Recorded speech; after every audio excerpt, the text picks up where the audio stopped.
아주 오래전 어느 날 한 시골 농부가 아들을 데리고 도시에 가서 호텔 로비에 찾아갔습니다. 엘리베이터 맞은편 안에 앞에 이렇게 앉아 있는데 그는 평생에 한 번도 엘리베이터를 본 적이 없었어요. 근데 가만히 보니까 큰 상자가 열리고 마침 그때 할머니 한 분이 그 상자 안으로 쑥 들어갑니다. 그리고 조금 있다가 상자 문이 다시 열리는데 너무나 멋진 아가씨가 상자에서 걸어 나왔어요. 그러자 그 농부가 그 옆에 있는 아들에게 야, 빨리 가서 엄마 데려와. 왜 데려오라 그랬는지는 짐작하시겠죠? 당신은 여러분의 현재 모습에 만족하십니까? 당신의 마음과 성품, 현재 당신의 가정에 만족하고 계신가요? 아마 우리 모두 마음속 깊은 곳에 변화에 대한 갈망이 있을 거예요. 지금의 나보다 조금 더 내가 거룩한 사람으로, 착한 사람으로, 좋은 아내와 남편으로, 또 자녀들이 나를 존중해주는 부모로 그렇게 변화받고 바꿔지기를 원할 것입니다. 만일 이것이 당신의 마음이라면 오늘 이 본문은 당신을 위한 말씀이에요. 우리 모두 변화받기를 원하지만 그 변화가 쉽게 찾아오지 않아요. 그러면 과연 어떻게 그 아름다운 변화를 우리가 경험할 수 있을까요? 하나님은 본문을 통해 우리에게 두 가지 아주 간단한 말씀을 주십니다. 먼저 우리가 변화받기 원하면 우리 다 같이 한번 읽어봅니다. 시작. 낙심의 때에 우리를 찾아오시는 하나님을 바라보라. 낙심의 때에 우리를 찾아오시는 하나님을 바라보라. 오늘 우리가 읽은 이 본문에는 너무나 유명한 사사가 등장합니다. 그의 이름은 기드온이죠. 300명 용사로 수만 명의 적을 물리친 정말 지도자 중에 지도자. 누가 그를 모르겠습니까? 그런데 오늘 본문은 우리가 그동안 잘 알지 못했던 기드온의 모습에 대해 알려줍니다. 기드온은 도대체 어떻게 그렇게 위대한 일을 행했는가? 그는 원래 타고나기를 용기가 대단한 사람이었던가? 원래 믿음이 아주 좋고 매사에 적극적인 사람이었던가? 그 대답은 놀랍게도 아니요 정도가 아니라 전혀 아니요입니다. 전혀 아니요.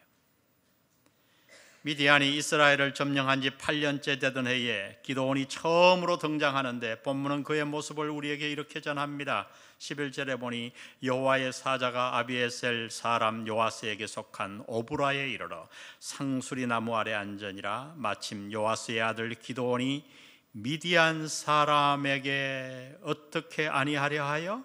알리지 아니하려 하여 밀을 포도주 틀에서 타작하더니.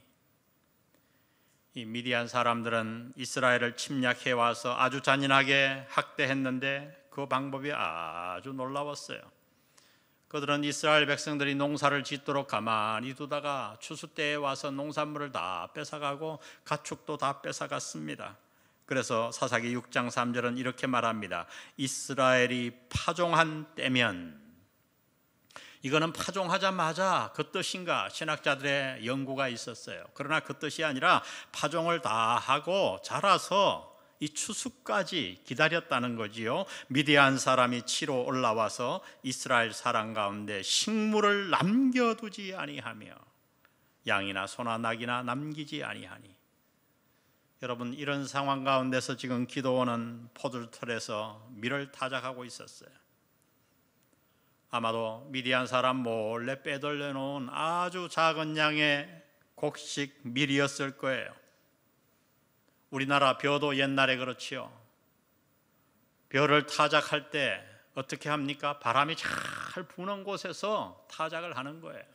그래야 그 겨가 바람에 날려가니까요. 그러나 지금 기드온은 어디서 밀을 타작하고 있었는가? 포도주 틀에서. 여러분, 그 모습을 한번 상상을 해보세요.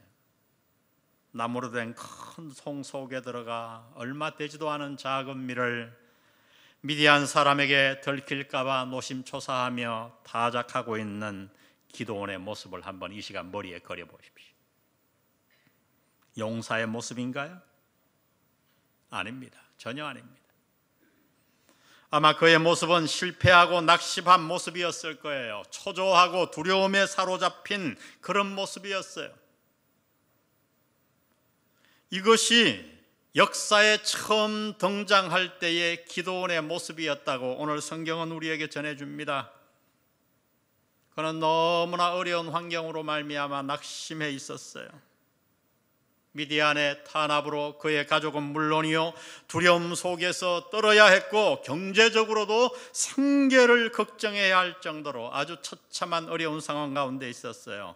그래서 그날도 얼마 되지도 않는 그 밀을 포도주 털 그 통 속에 들어가 조심조심 타작하고 있었던 것입니다.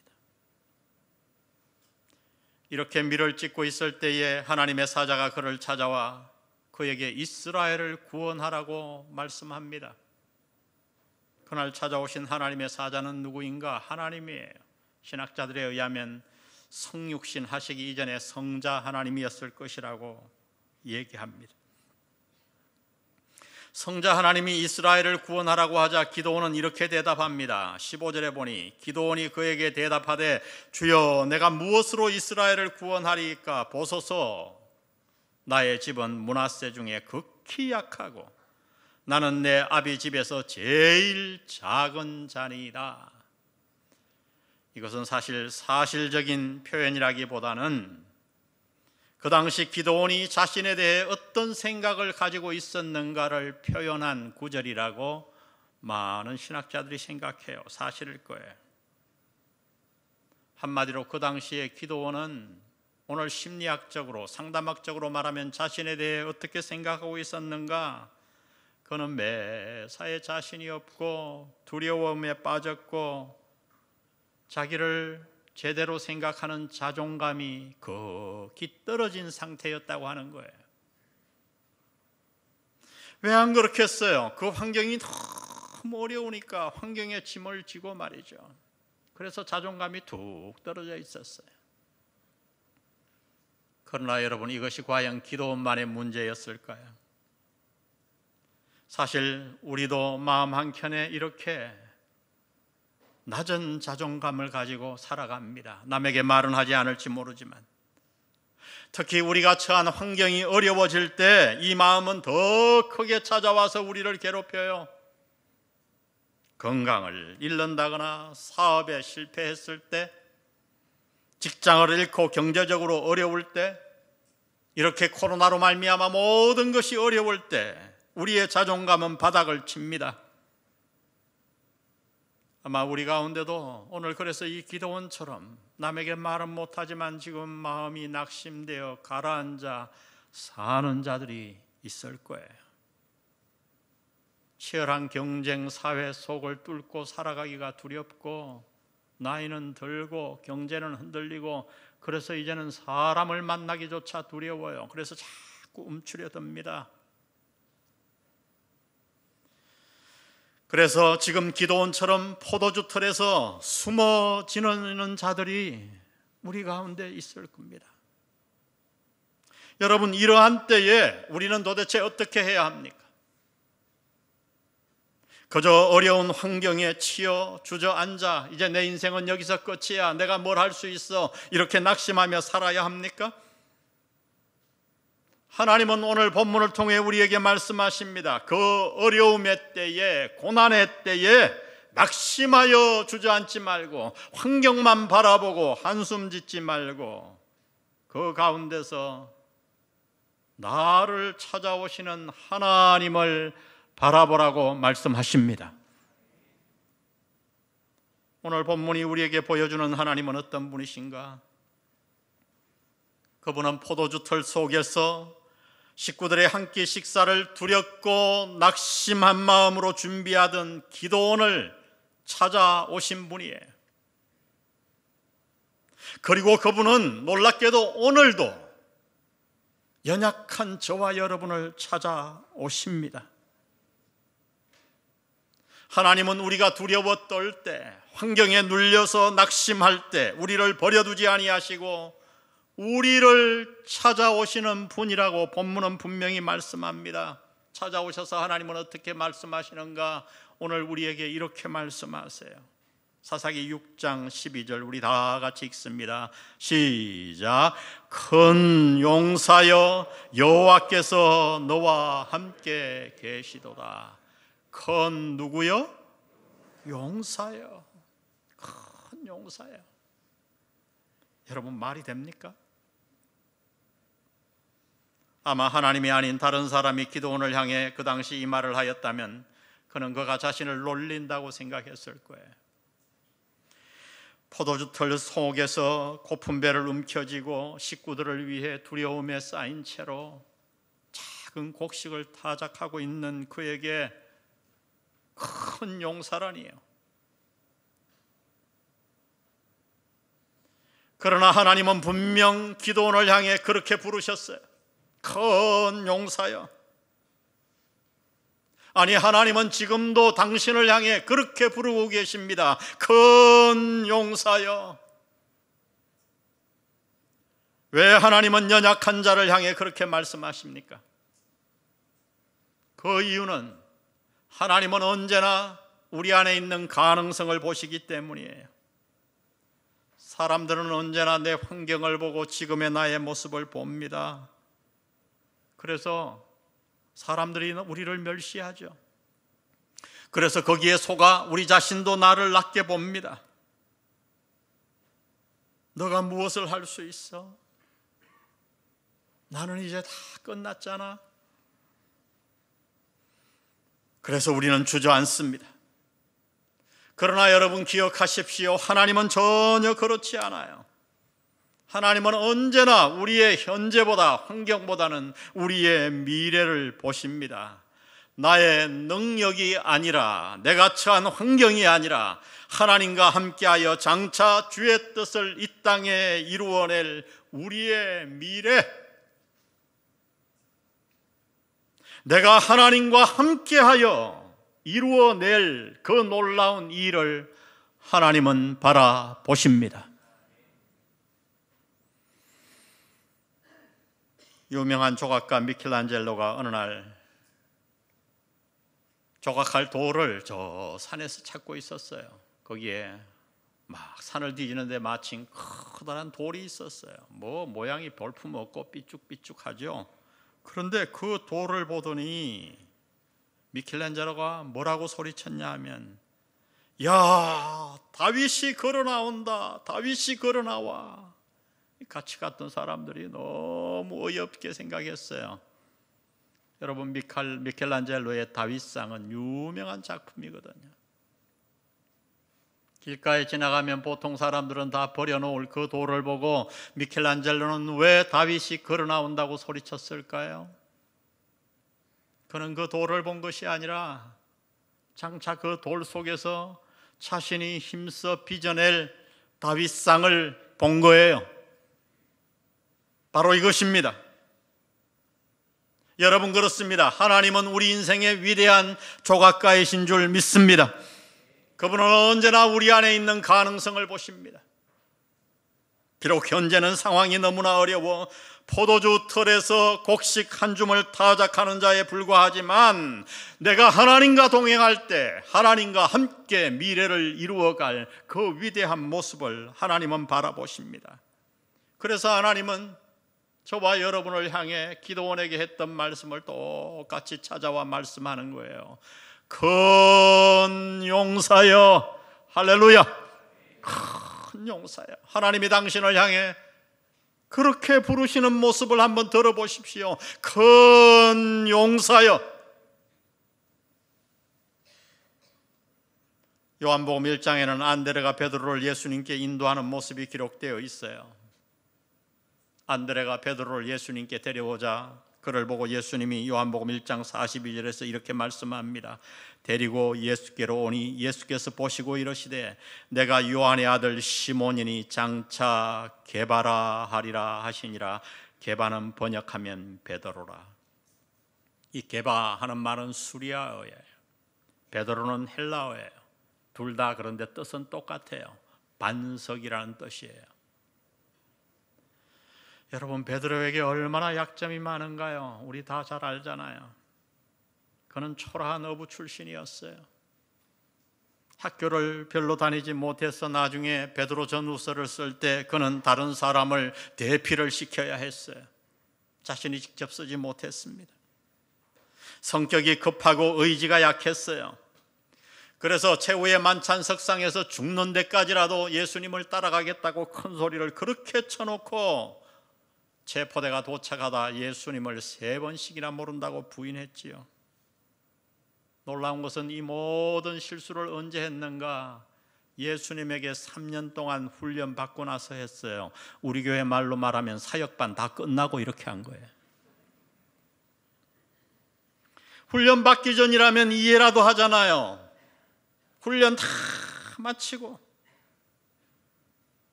여러분, 그러니 훈련 받기 전에 베드로에게 얼마나 많은 약점이 있었을까요? 처음 안드레가 베드로를 데려왔을 때, 예수님을 만났을 때 그에게 얼마나 많은 약점이 있었겠어요?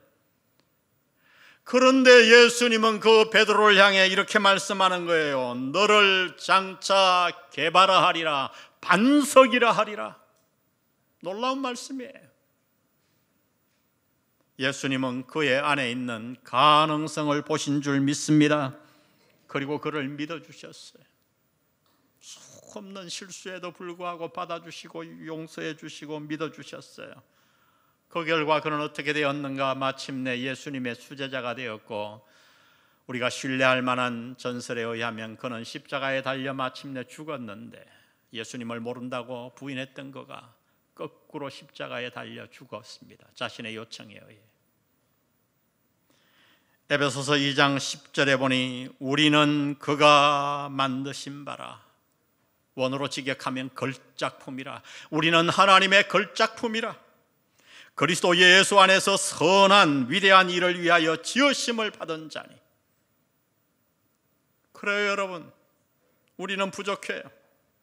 우리는 사탄에게 종이 되었었어요. 그러나 하나님은 그리스도의 핏값을 주고 저와 여러분을 구원하신 줄 믿습니다. 그러므로 여러분, 저와 여러분은 얼마짜리인가? 1억, 100억, 1000억 아니요. 예수님짜리예요. 예수님짜리예요. 그리스도의 피로 구원 안 받은 모든 백성들은 그래서 하나님의 위대한 걸작품인 줄 믿습니다. 우리는 그의 만드신 바라, 걸작품이라. 고린도후서 5장 17절에 보니 그런즉 누구든지 그리스도 안에 있으면 새로운 피조물이라. 이전 것은 지나갔으니 보라 새 것이 되었도다. 여기 새 것이 무엇입니까? 하나님의 걸작품이에요. 죽었던 영이 거듭나고 살아난 우리 모두는 내 능력에 상관없이, 내 환경에 상관없이 하나님은 말씀합니다. 하나님의 걸작품이라고요. 세상은 우리의 약점을 지적합니다. 사탄은 찾아와서 세상 사람들이 지적하는 그 약점을 통해 우리를 낙심시킵니다. 너는 어릴 때 이미 한 번 상처를 크게 받았기 때문에 결코 그 상처를 벗어날 수 없어. 너는 평생 그렇게 살 수밖에 없어. 너의 아버지가 그렇게 화를 내고 폭행을 했으니 너도 그런 삶을 살 수밖에 없어. 너의 아버지가 알코올 중독이니까 너도 결국 그 길을 걸어갈 거야. 그것이 너의 운명이야. 너는 결코 좋은 부모가 될 수 없어. 여러분, 이 모두는 다 사탄의 음성이에요. 그 사탄의 음성을 우리는 물리칠 줄 알아야 돼요. 환경 때문에 기죽지 마세요. 건강을 잃었다고, 나이가 들었다고 기죽지 마세요. 하나님은 오늘 당신을 찾아와 어떻게 부르시는가? 큰 용사여. 할렐루야. 큰 용사여. 그러므로 여러분, 오늘 낙심할 수밖에 없는 이 어려운 코로나와 전쟁으로 경제가 바닥을 치고 너무나 어려운 이 환경 속에서도 오늘 우리를 찾아와 당신을 찾아와 큰 용사여라고 부르시는 하나님의 음성을 듣고 그 하나님을 바라보며 어려운 환경을 이겨내시는 여러분 되시기를 주의 이름으로 축복합니다. 우리가 정말 변화받기 위해서는 고난 속에서 고난의 때에 우리를 찾아오시는 하나님을 눈을 들어 바라봐야 돼요. 두 번째, 우리가 참 변화하기 위해서는 어떻게 해야 되는가? 우리 다 같이 한번 읽습니다. 시작. 하나님이 끝까지 당신과 함께 하심을 믿어라. 포도주털에서 두려워 떨던 기도원을 찾아오셔서 큰 용사라고 부르신 하나님은 그에게 또한 이렇게 말씀하세요. 큰 용사여, 여호와께서 너와 어떻게 하시도다? 함께 계시도다. 너와 함께 계시도다. 여러분, 오늘 우리는 이 말씀을 잘 이해해야 합니다. 우리가 용사인 이유가 무엇인가 잘 알아야 돼요. 여러분, 우리가 큰 용사인 이유는 내가 잘나서가 아니에요. 우리에게 약점이 없기 때문이 아니에요. 어릴 때 상처가 없기 때문도 아니에요. 지금 내 환경이 좋고 학벌이 좋기 때문이 아니에요. 우리가 큰 용사인 이유는 여호와 하나님께서 우리와 함께 계시기 때문입니다. 우리는 왜 자꾸 넘어지고 낙심하는가? 그 이유는 자꾸만 우리가 내 자신을 바라보기 때문이에요. 내 모습을 바라보기 때문이에요. 입으로는 하나님을 의지한다고 말하지만 우리는 나도 모르게 여전히 나를 의지한 채로 살아가요. 내 주변의 모든 일들이 마치 내 능력에 달려있는 것처럼, 내가 모든 것을 주관하는 것처럼, 그렇게 유지되고 이루어져 가는 것처럼 착각하며 삽니다. 여러분, 이것이야말로 불신앙이요, 육신적인 생각이요, 세속적인 생각이에요. 여러분, 기억하십시오. 우리가 큰 용사인 이유는 우리의 능력 때문이 아닙니다. 실패 속에서도, 환경이 어려운 가운데서, 나이가 이렇게 들었음에도 불구하고 우리가 큰 용사가 되는 이유는 오직 하나, 여호와 하나님께서 우리와 영원히 함께 하시기 때문인 줄 믿습니다. 여러분, 구약 성경을 읽어보면 구약 성경에서만 114번이나 여호와 하나님이 우리와 함께 하신다고 말씀해 주세요. 지도자 모세가 죽고 나서 이스라엘 백성들을 이제 가나안 땅으로 인도해야 하는 사명을 부여받고 너무 두려워 떨던 여호수아에게 하나님은 나타나셔서 이렇게 말씀합니다. 여호수아서 1장 9절에 보니 내가 내게 명령한 것이 아니냐. 강하고 담대하라. 두려워하지 말며 놀라지 말라. 내가 어디로 가든지 내 하나님 여호와가 너와 어떻게 하느니라? 함께 하느니라. 어디로 가든지 너와 함께 하느니라. 여러분, 지도자 모세를 읽고 두려워하던 여호수아에게 하나님은 나타나셔서 왜 두려워하지 말라고 말씀하시는 거예요? 그 어려운 상황 가운데서 왜 놀라지 말고 강하고 담대하라고 말씀합니까? 여호수아에게 특별한 능력이 있어서? 아닙니다. 그 이유는 딱 하나예요. 여호수아야, 내가 너와 함께하마. 내가 내 곁에 있을게. 여러분, 그렇습니다. 하나님은 어떤 하나님이신가? 예수님을 통해 우리에게 보여주신 하나님은 어떤 하나님이신가? 임마누엘의 하나님, 번역하면 우리와 함께 하시는 하나님이신 줄 믿습니다. 하나님이 이렇게 약속하셨음에도 불구하고 기도원은 오늘 본문을 쭉 읽어보면 여전히 하나님의 말씀을 확신하지 못해요. 그래서 그는 하나님께 나아가 표징을 구합니다. 여러분, 사실 이것이 우리 모습이잖아요. 성경을 읽다가 약속의 말씀을 받았어요. 성령이 찔러주는 말씀을 받았어요. 기도하다가 말씀이 떠올랐어요. 그때는 믿어요. 그런데 돌아가 환경을 보면 또다시 마음이 흔들려요. 마치 물이 깊은 수영장 위에서 뛰어들라고 외치는 아버지를 보고 못 믿어가지고 주저하는 아이처럼 다 그렇잖아요. 이게 우리 모습이에요. 우리는 여전히 사랑의 아버지를 종종 신뢰하지 못하는 거예요. 기도원처럼. 그런데 하나님은 그러한 기도원을 어떻게 하셨는가? 비난하지 않으시고 기도원에게 요구한 대로 표징을 보여주십니다. 오늘 본문 20절에 보니 하나님의 사자가 그에게 이르되 고기와 무고병을 가져다가 이 바위 위에 놓고 국을 부으라 하니 기도원이 그대로 하니라. 여호와의 사자가 손에 잡은 지팡이 끝을 내밀어 고기와 무교병에 대니 불이 어디에서 나와? 바위에서 나와 고기와 무교병을 사르니라. 오늘도 그래요.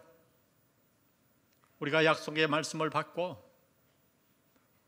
돌아가 어려운 환경 속에서 우리의 마음이 막 흔들릴 때 하나님은 어떻게 하시는가? 우리를 비난하시는 분이 아니에요. 때로 예배 가운데 부르시고 찬송 하나를 부르는 가운데 그 흔들리던 마음을 잡아주십니다. 말씀을 듣는 가운데 잡아주십니다. 목장교회에 나아가 그날 목자도 아니에요. 한 목원이 하는 간증을 통해 하나님이 우리의 마음을 잡아주십니다. 하나님은 이렇게 우리의 마음을 살피시는 분이신 줄 믿습니다. 확신을 심어주는 거예요. 1855년 봄에 18세 된 한 소년이 보스턴으로 이사를 와서 한 교회에 출석하기 시작했어요. 그는 성경 공부반에 들어가 성경을 공부하게 됩니다.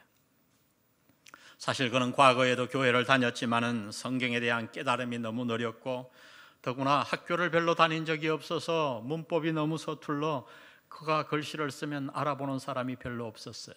문장도 잘 이어지지 않았어요.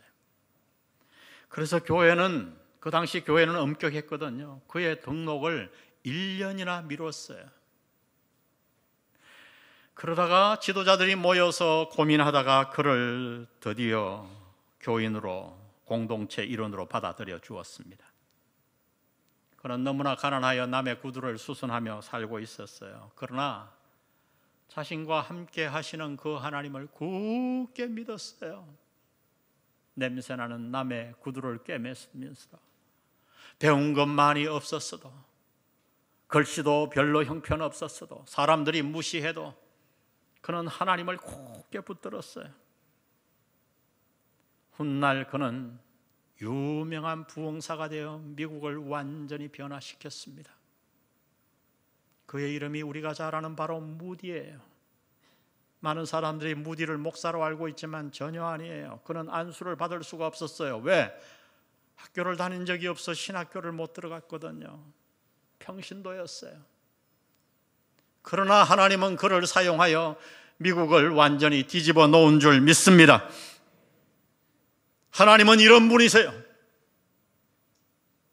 하나님은 어떤 분이신가? 연약한 우리를 하나님의 걸작품으로 변화시키시는 분이에요. 여러분, 이 하나님을 의지하며 사시기를 바랍니다. 하나님은 저와 여러분을 포도주 틀 안에서 이끌어내어 역사의 주인공의 자리로 기도원으로 만드는 용사로 만드시는 분이십니다. 그러므로 여러분, 당신 안에 하나님이 새롭게 만드신 그 놀라운 능력을 일깨우십시오. 사탄에게 지지 마십시오. 그분께 당신의 인생을 맡기면 누구라도 우리는 변화될 수 있을 줄 믿습니다. 건강이 흔들려도 괜찮아요. 나이가 많아도 괜찮아요. 하나님은 우리를 변화시키고 용사같이 우리를 들어 쓰실 것입니다. 그리하여 아브라함이 그의 모든 자손들과 이방 사람들에게 복의 통로가 된 것 같이 우리를 통해 하나님의 복을 우리의 자손들에게 전달할 거예요. 오늘 당신이 그 용사가 되시기를 바랍니다. 아멘.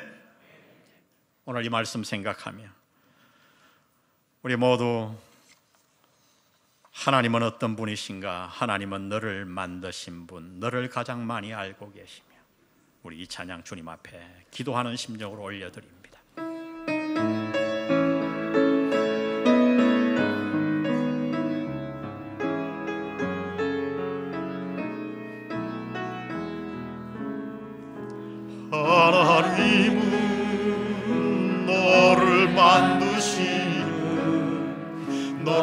가장 많이 알고 계시며 하나님은 너를 만드시는 너를 가장 깊이 이해하신다나 하나님은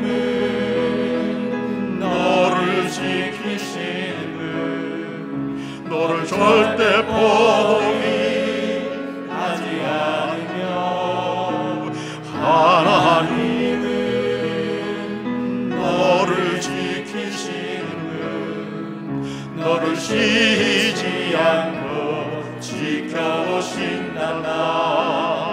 그의 생각 셀 수 없고 그의 자의 무궁하며 그의 성실 날마다 새롭고 그의 사랑 끝이 없단다. 여러분 이 하나님 믿으십니까? 믿으십시오. 여러분 사사기 큐티를 해보면 결코 기도는 훌륭한 사람이 아니었어요. 그러나 하나님은 그를 들어 쓰셨습니다.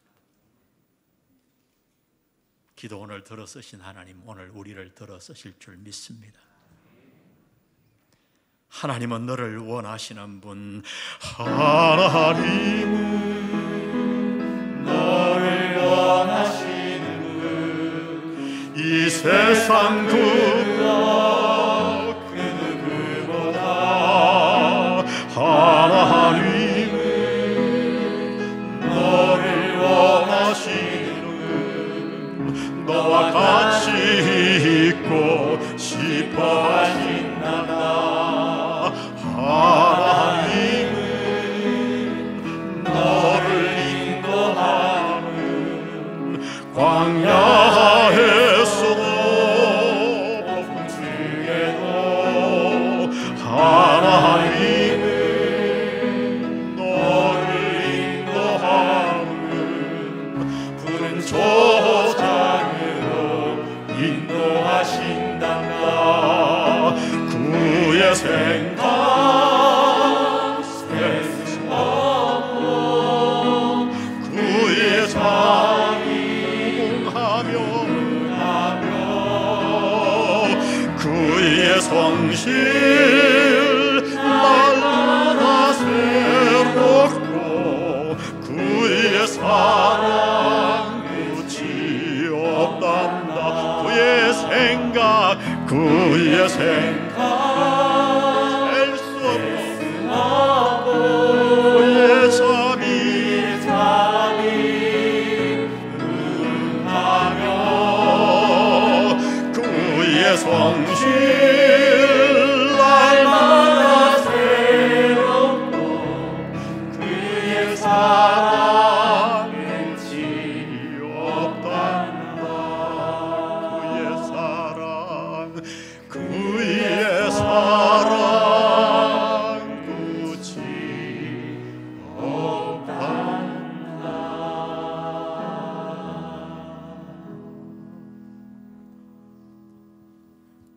하나님 포도주 틀에 갇혀 낙심하던 것처럼 코로나에 갇혀 주저앉아 있던 우리를 불러